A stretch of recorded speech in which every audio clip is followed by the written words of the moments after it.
Tatlong magkakapatid sina Luz, Faye at Leslie, pero kapansin-pansin ang ganda ni Faye. Kumbaga, nasa dalaga na ang lahat ng nais ni Ray. Kaya nga, sa tuwing tititigan ko ang dalaga, tila ba may kung ano sa pagkatao ko ang nababago. Maganda, makinis, sexy at sobrang puti. Maraming pagkakataong nakatitig ako kay Faye, lalo na kapag paalis ito upang mag-jogging, suot-suot ang maiksing short at kita ang magagandang hita. Para ako naglalaway titig pa lamang. Katapat lang kasi ng bahay namin ang apartment na tinitirahan ng tatlong magkakapatid. Bagaman si Faye ang pinakamaganda at sexy, hindi rin naman masasabing pangit ang dalawa nitong kapatid. Si Luz, maputi at makinis. Chubby nga lang. Si Leslie naman ay morena, pero makinis din naman at sexy. Pero sa tatlong magkakapatid, si Faye ang nais kong ligawan. Una pa lang, gusto ko na ito. 1 linggo na ang nakakalipas simula nang lumipat sa bakanting apartment ang tatlong magkakapatid. Nagkataong wala akong pasok nun sa trabaho, kaya kitang-kita ko kung paano naglipat ang tatlo. Bilang gentleman, tinulungan ko ang mga itong maghakot ng gamit sa loob ng bahay. Katuwang pangakot hindi lang sa paghakot, kundi pati na rin sa pag-ayos ng gamit sa loob. Kaya nga, nakilala ko ang tatlong Maria. Sa umagang yun, nag-abang na ako sa gate kay Faye dahil alam kong magja-jogging siya. Hindi ako sanay pero gusto kong gawin to. Mas bet ko kasing mag-gym kaysa mag-jogging. Hindi naman sa pagmamalaki, magandang lalaki ako. May 6-pack at nahubog ko ito simula nang magkaedad ako ng 18 hanggang ngayon na magto-21 na ako. Mag-isa lang ako sa apartment na aking tinitirhan dahil nasa probinsya ang aking magulang at nauwi lang ako tuwing wala akong pasok upang dalawin sila, pero once a year lang dahil malayo ang Sorsogon. Hi! Bati ko kay Faye nang mapadaan siya sa tapat ng aking apartment. Hi Ray! Saglit itong huminto at ako ay nginitian. Kay ganda lalo nito kapag nakangiti ng ganun. Pwede ba akong sumabay sa'yo? Tanong ko sa kanya. Siniguro ko lang na gwapo ko sa mga ngiting yun. Oo naman. Tsaka kami sabay sa mabagal na pagtakbo habang hindi ko maiwasang mapatitig sa bagay na iyon sa kanya na nagbibigay sa akin ng kakaibang init. Paminsan-minsan, sumusulyap siya sa akin, kaya naman iniiwas ko ang paningin sa bagay na iyon na talaga namang maipagmamalaki niya. Pero nangingiti lang sa akin si Faye na para bang okay lang kung tignan ko yun. Sa matagal naming pagtakbo, kapwa na kami pawisan. Hindi nito alintana ang pawis sa noo, maging sa mga braso ng babae. May ilang butil ng pawis din ito sa bukana ng dibdib na parang naghatid sa akin ng uhaw. Nanuyo bigla ang aking lalamunan. Wait lang Faye, pahinga muna tayo ha. Humihingal kong saad na hinawakan ito sa kamay at sabay kaming huminto. Nasa bukana na kami ng subdivision at napagpasyahan naming huminto sa malaking puno. Pareho kaming hingal. Nagsimula itong magpunas ng pawis. Siya'y ganoon din, pero hindi niya magawang tanggalin ang mga mata sa namumula nitong pisngi. Nang magtama ang aming mga mata, ay nginitian ako. Ngiting nagpaarko sa bagay na iyon sa akin. Parang nais ko siyang yapusin at halikan sa pagkakataong yun. Marahil dahil sa mga napapanood kong video, kaya kabilis kong ma-attract sa mga babaeng maganda. May pawis ka dito. Natatawa niyang saad, tsaka lumapit sa akin at pinunasan ng pawis ko sa muka hanggang leeg. Sa paglapit namin, naamoy ko ang nakakahalina niyang pabango. Rason para mapatitig ako sa mukha ni Faye. Nagtagpo ang mga mata naming dalawa at kapwa walang gustong kumurap. Wala namang dumadaan sa lugar na yun, kaya kung tutuusin, malaya ko siyang mahalikan. Kaya lang, baka ikagalit ni Faye. Hindi ko maiwasang mag-init nang sa muli. Lumapat ang kamay niya sa mukha ko. Para na ako nagdidiliryo at gusto kong ilabas ang init na nararamdaman ko. Nagmamadali na akong inaya pabalik si Faye sa aming tinitirhan. Nang maghiwalay kami, agad akong pumasok sa aking silid. Buhay na buhay ang bagay na yun sa akin na para bang gustong magwala. Napaingay ako nang maramdaman ang mas lalong pag-igting nun ng akin iyong hawakan. Nagtanggal ako ng sagabal sa aking katawan, kagatlabing pinasaya ang sarili habang naglalaro sa aking imahinasyon ang maganda at nakakaakit na si Faye. Hanggang sa tuluyan ako napamura matapos kong marating ang dulo. Nangihina ako pagkatapos ng ginawa ko. Sinilip ko pa ang apartment ni na Faye at nagbabaka sakaling makita ito, ngunit wala ang babae. Nagbihis na lamang ako't nagpahinga dahil mamaya papasok na ako sa aking trabaho. Pasado 4:00 ng hapon yung uwi ko at ang aking pasok naman 7:00 ng umaga. Sa hapong yun, excited ako lumabas ng bahay pagdating ko. Nagsuot lang ako ng manipis na shirt at short. Ilang beses ko pang tinignan ang gwapo kong muka bago lumabas ng bahay at tinungo ang apartment ni na Faye. Isang beses lang ako nag-doorbell, agad yung bumukas. Ang bunsong kapatid ni Faye ang naroroon. "Hi Ray, halika, pasok ka." Pahilan niyang saad sa akin. Hindi naman kami close ni Luz pero dahil palangiti ang babae, mukhang magkakasundo kami. "Tamang-tama, nagluluto ako ng ulam, dito ka na kumain." Ang sabi niya sa akin habang nakangiti. Nakahawak siya sa kamay ko kaya parang may kuryenteng dumaloy sa mga ugat ko.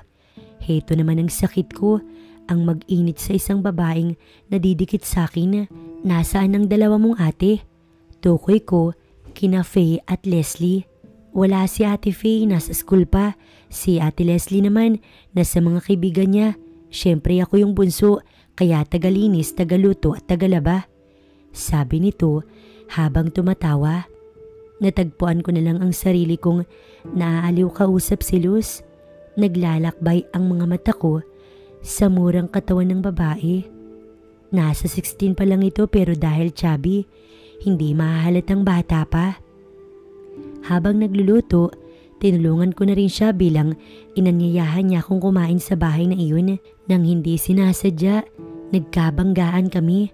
Sa pag-aalala ko, nayakap ko siya at halos magkadikit ang aming mga muka.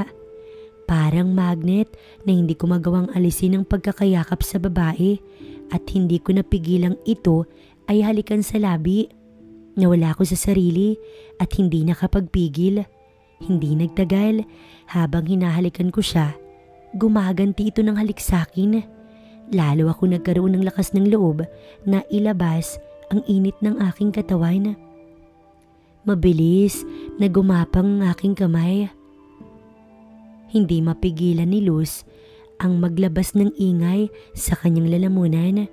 Mas naging agresibo ang kilos ko sa takot na baka kami ay maabutan. Mabilis kong inalis ang mga sagabal sa amin.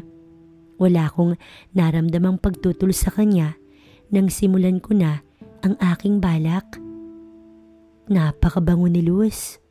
Napapahiyaw si Luz dahil sa tinatamasa ng mga oras na yun. Ginagawa ko lang naman ang bagay na talagang maghahatid sa kanya sa dulo, katulad ng napapanood ko kung paano ginagawa yun. Nararamdaman ko rin na napapaangat na nga siya. Naririnig ko din na ibinubulong nito ang pangalan ko na nagbigay sa akin ng giliw na ituloy ang ginagawa ko, at ako man ganoon din. Masayang masaya dahil sa tinatamasa ng mga oras na yun. Nag-usap saglit ang mga mata namin habang unti-unti ko nang ginagawa ang bagay na iyon na parehas kaming magiging masaya. Maingat na maingat kong ginawa yun. Habang ginagawa ko yun, talaga namang napapaaray siya, naiiyak at marasa kong itinutulak at sinabing ayaw niya na. Umiling-iling ako at pinakalma ang babae. Sinabi kong saglit lang naman at mapapalitan din yun ng ibang pakiramdam. Nang makita kong kampante na siya, tsaka ako ulit sinimulan. Dinig ko ang malakas niyang paghiyaw. Lalo lamang ako nag-init sa nakikita kong reaksyon. Kaya naman, mas naging mapangahas ang aking kilos. Nang matapos, marahan ako umalis sa kanyang tabi. Tinulungan ko siyang mag-ayos ng sarili. Baka maabutan kami ng mga kapatid nito. Tsaka ako nagpaalam na uuwi pagkatapos namin kumaing dalawa. At dahil sa nangyari sa amin ni Luz, mahimbing ako nakatulog. Hanggang kinabukasan, kay gaan ng aking pakiramdam, naiisip kong ang ginawa namin ni Luz buong magdamag. Ang swerte kong ako ang nakakuha sa kanyang pagka-inosente. Balak ko sanang bumalik sa apartment ng magkakapatid kinahaponan, subalit naipit ako sa traffic, kaya yung alas 4 sana kong uwi, alas 7 na ng gabi, at sarado na ang ilaw sa apartment ng mga ito. Naligo na lang ako't kumain at nagpahinga dahil pagod sa trabaho at biyahe. Tumawag pa ang aking magulang at nangangamusta. Nangihingi din ng pera pang gastos. Kinaumagahan, katulad ng dati, nag-aabang na ako kay Faye para mag-jogging. Alas 5 ng umaga, medyo madilim-dilim pa nga. Nginitian niya ako nang mapadaan sa apartment at agad ko siyang sinabayan sa pagtakbo. Tube ang suot nito. Kaya naman, matinding pag-iinit ang aking naramdaman. Habang tumatakbo kami ng marahan, sinubukan kong kunin ang cellphone number niya. Maswerte at binigay niya iyon agad sa akin. Sa sobrang pagnanais ko na makausap ito araw-araw, nakabis ako agad ang kanyang number. Inanyayahan ko din siya sa loob ng bahay ko dahil pagkatapos naming mag-jogging, nag-usap pa kami ng matagal sa harap ng aking apartment. Napag-alamanan kong pinauwi si Luz sa probinsya ng mga ito na hospital daw ang lola ng 3 at si Luz ang inaasahang mag-aalaga kaya mahihinto muna ito sa pag-aaral. Kaya ang maiiwan sa bahay ay sina Leslie at Faye na lang. Nagtrabaho na kasi itong si Faye bilang isang teacher malapit sa kanilang tinutuluyan at si Leslie naman nag-aaral ng kolehiyo. Kaya pala kagabi walang tao sa apartment ng 3 dahil inatid na mga ito ang kapatid. Pasensya ka na sa bahay ko, medyo masikip. Ang sabi ko na lang kay Faye nang pumasok na kami sa loob. Inilibot nito ang paningin sa pinagsamang sala at kusina. May kwarto naman pero maliit lang. Okay naman mag-isa ka lang naman dito. Inanyayahan ko siyang umupo at nag-offer ng maiinom. Nagpasalamat naman ito. Titig na titig ako sa kanya habang umiinom sa baso at pati ako ay napapalunok. Kakaibang uhaw ang nararamdaman ko ng mga sandaling yun dahil nagwawala na naman ang bagay na yun sa akin. Ari, bakit? Nagtataka nitong tanong nang makita niya akong walang kurap na nakatitig sa mukha nito. Basang-basa ka kasi, baka magkasakit ka. Mas maganda siguro, hubarin natin ang suot mo. Kumuha ko ng towel at pinunasan ang likod niya. Salamat, pwedeng ako na lang. Pag-aalangan nito, naramdaman niya ang pagkailang nito sa kanya nang hawakan ko ang dulo ng damit nito dahil bala ko ang tanggalin yun. Kaso, pinigilan niya ako. Okay lang ako, uuwi na rin naman ako kaya sa bahay na lang ako magbibihis. Alanganin nitong Saad. Tumayo na ang dalaga pero pinigilan ko siya sa kamay.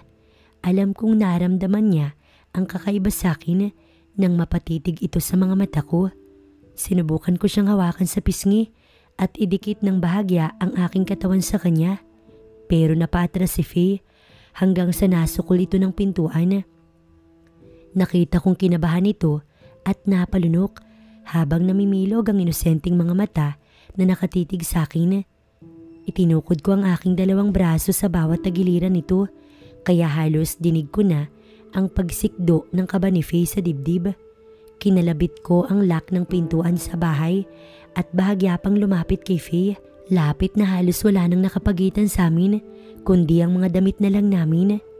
Napaangat ito ng tingin sa akin nang hawiin ko ang mahaba nitong buhok na tumatabing sa kabilang bahagi ng pisngi nito kaya lalong nalantad ang kagandahan ni Faye. Hindi ko na napigilan ang sariling masabik sa kanya. Dahan-dahan kong inilapit ang mukha kay Faye at nanatili itong walang imik at tulala lamang na nakatingin sa akin.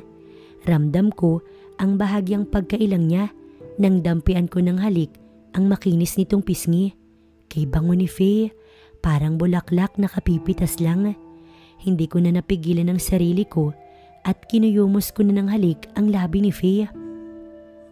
Naramdaman ko ang pagkagulat niya at bahagyang nanulak, pero hinapit ko siya sa katawan at sinadyang idikit ang nagwawalang iyon sa akin. Lalo lamang ako nahibang nang malasahan ng matamis itong labi, kaya mas naging mapangahas ang aking paghalik. Agad ko siyang inihiga sa aking kama at sabik na muling hinalikan habang tinatanggal ang sarili kong sagabal. Matapos kong pagsawaan ng labi ni Faye, bumaba ang halik ko sa leeg nito. Lalo akong nauhaw at nagmistulang gutom nang marating ng labi ko ang aking pinapangarap. "Ray, wag!" Nanginig ang boses ni Faye, pero wala na akong pakailam kundi may raos ang init na sumiklab sa katawan ko. Kailangan ko mailabas to, kung hindi mahihirapan na naman ako. Takot ang nakikita ko sa mga mata ni Faye nang matanggal ko na lahat ng sagabal niya. Sinubukan niya akong pigilan, pero alam kong nadadarang na din siya sa init na pinapadama ko sa kanya. Matagal kong pinagsawa ang aking mata sa kanya bago ko ito angkinin. Kung gaano kasikip si Luz, ganoon din si Faye. Mas nahirapan pa nga ako sa kanya. Hindi ko akalain na wala pa rin itong karanasan sa bagay na yun. Narinig ko din ang hiyaw niya nang bigla ko nang gawin yun. Para hindi nito gaanong maramdaman ng sakit, masuyo ko siyang hinalikan sa labi. Katagalan, hinahalikan niya na rin ako. Sinasabayan ng bawat maalab kong halik sa kanya. Iisa na ngayon ang nais ng aming mga katawan. Kaya naman, inalalayan ko siyang sabayan ako sa ginagawa ko. Pinihit ko siya upang magpalit ang aming pwesto. Walang kapantay na saya ang aking nadarama. Napapatingala si Faye at napapaliyad habang ginagawa ko yun. Napapapikit at hindi malaman ang gagawin. Napapakagat labi pa nga dahil sa panggigigil ko sa kanya. Lahat ng pwedeng ayos ay ginawa ko sa kanya. Marating lang namin ang sabayang dulo. Nang matapos kami, katahimikan ang namagitan sa aming dalawa ni Faye at malalim na paghinga ang pumuno sa loob ng silid ko. Walang gustong magsalita sa amin. Maya-maya, marahan ang bumangon si Faye. Marahil ay nakapagpahinga na ito, pero pinigilan ko siya sa kamay. Napalingon naman siya sa gawi ko. Ako naman, nakatitig lang sa kanya. Marahan ko siyang kinabig at muling hinalikan sa labi. Idinikit ko pa ang kanyang katawan sa akin. Hindi naman tumutol si Faye. Napapayakap siyang muli sa leeg ko nang lumalim pang muli ang halik ko sa kanya. Hindi nakakasawang hagkan ang napakatamis na labi ni Faye. Gusto kong ariin yun na masabing akin lang si Faye. Nag-init na muli ako, kaya marahan ko siyang inihiga sa aking kama. Para itong gamot na nakaka-addict. Ramdam ko na naman ang pagwawala ng bagay na iyon sa akin. Wala pang 3 minuto. Marahil kung wala akong pasok ngayon, iisa pa ako. Kaso, baka malita ko. Halos hindi makahakbang si Faye nang tumayo upang lumabas sa aking silid matapos makapagbihis. Nang mawala ng tuluyan si Faye, naligo na rin ako dahil may pasok pa ako sa umagang yun. Nakapag-exercise na ako, kaya naman magaan ang aking pakiramdam. Katunayan, maghapong masigla ang aking katawan at tila ba kay bilis na tapos ng maghapon at heto, uwian na naman. Nakaramdam lang ako ng pagod habang papauwi na kinahaponan galing trabaho. 5:00 akong nakarating sa apartment, mas maaga sa mga nakaraang uwi ko. Bukas walang pasok. Saktong sahod ko ngayong araw, kaya balak ko sanang ayaing lumabas si Faye. Nag-text agad ako sa kanya, pero walang reply. Inabot ng ilang minuto na ako naghihintay habang nakahiga sa aking kama at hindi ko namalayan na nakaidlip pala ako. 2 oras din ako nakatulog, kaya malapit ng mag-8 ng gabi. Ipagpapabukas ko na lang ang pakikipagkita kay Faye. Baka nagpapahinga na rin ito. Kinabukasan ng umaga, walang Faye na nag-jogging na ipinagtaka ko. Dati naman, maaga pa itong dumadaan sa tapat ng apartment ko, kaya nang masigurong wala si Faye, hindi na rin ako ginanahang tumakbo. Bumalik na lang ako sa loob ng bahay at tinignan ang aking cellphone kung may mensahe mula kay Faye, pero nabigo ako. Kahit isa, walang mensahe. Sinilip ko ang apartment ni na Faye, pero sarado at tahimik at halatang walang tao. Maaga ata itong umalis upang magturo. Pumasok na lang ako sa aking trabaho nang hindi nakakausap ang babae, pero nagpadala ko ng mensahe na magkita kami mamayang hapon sa bahay paglabas ko.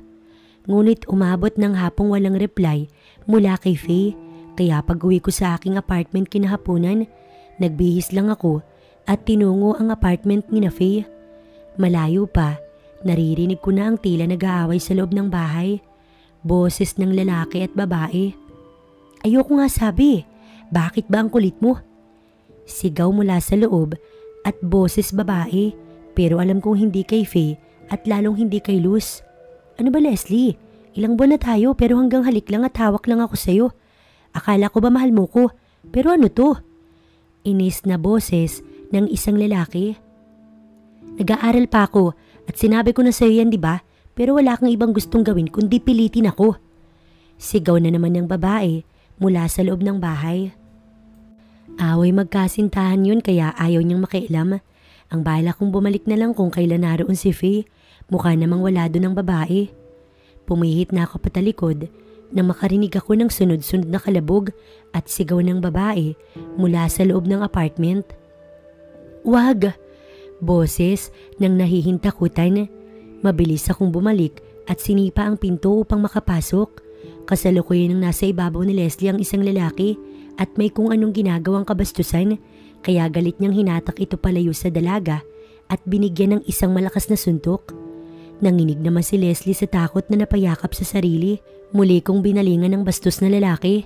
Lumaban pa sa akin at binigyan ako ng isang suntok sa panga na nagpahilo sa akin dahil hindi ko napaghandaan yun, pero hindi ko naman siya tinantanan ng suntok hanggang hindi sumusuko sa akin. Sa takot nga nito, napatakbo palabas ng bahay. Hinihingal pa ako ng balingan ko si Leslie na ngayon ay takot na takot pa rin. Nais pala itong pagsamantalahan ng boyfriend nito.